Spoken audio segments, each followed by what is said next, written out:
Hi everyone! A day in my life as a wife living in Kuwait. Ngayong araw na ito, ibabahagi ko po sa inyo ang aking version ng famous dish ng Thailand ay ang Pad Thai. Una po sa sauce ng Pad Thai is fish sauce, soy sauce, cane sugar or palm sugar, tamarind paste, sriracha hot sauce, oyster sauce, creamy peanut butter.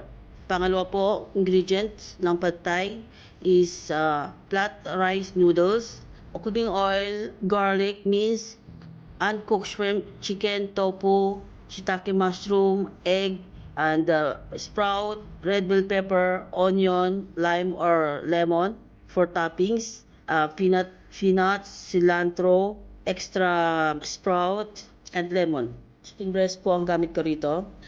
Narit po siya sa asin, paminta, bechin, curry powder, at nilagyan ko po siya ng cornstarch, baking powder, tapos all-purpose flour. Narin po siya ng mga 15 minutes bago po siya iprito. Yan. Iprito po natin siya for high heat. Hindi masyadong, yung tamang-tama lang. Hindi man pritong-prito. Tapos adawin. Diyan po makikita nyo na inahango ko na po yung pritong manok.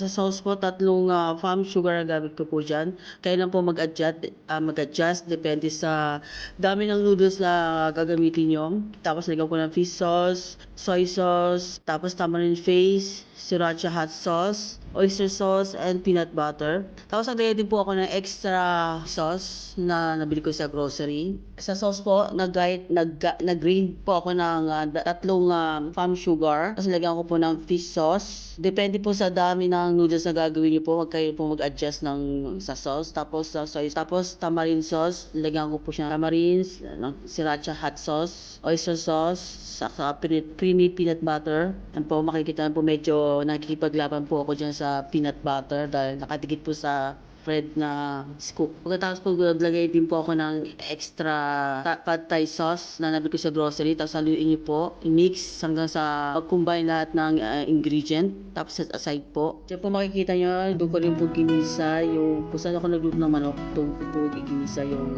palm sugar, shiitake mushroom. Tapos yan, sinunod ko agad yung garlic. Yan, gisa-gisa. Tapos, sunod na yan yung onion, tapos spring onion, isa pa po sila. Tapos nilagyan ko po yung mga pampalasa. Yung nakita niyo po doon, nilagyan ko po siya ng asin para magkalasa na siya. Paminta, yan, sige, halo pa. Diyan po sa pinaglutuan din ng mismo ng manok, nilagyan ko po siya ng palm sugar, tapos ng shiitake mushroom, ginisa ko po sila together. Tapos continue, nilagyan ko po siya garlic, tapos sibuyas, ginisa ko kasama ng spring onion, gisa-gisa. Tapos lalagyan ng MSG. Po nilagay ko po yung, pasensya na po, kalma lang, sabaw po ng shrimp yon, frozen. Kalimutan po mag-defrost, ginisa na lang, dagdag pampalasa ng ito yan. Kay gisa. Pagkatapos po mag-gisa lahat, ayon sa tradisyon ng Thailand, nilagyan po ng itlog. Tatlo po, nilagay ko dyan. Yan. Tapos, nalo sa maluto itlog. At-aside yung mga ingredient. Tingin po na medyo nag-struggle po ako sa itlog. Gawa ng medyo matagal-tagal siya maluto at ako'y nagmamadali na. Yan, sige, yan. Yan, nilagay ko po yung sprout na aking homemade sprout. Medyo maliit lang po siya. Indian version na sprout.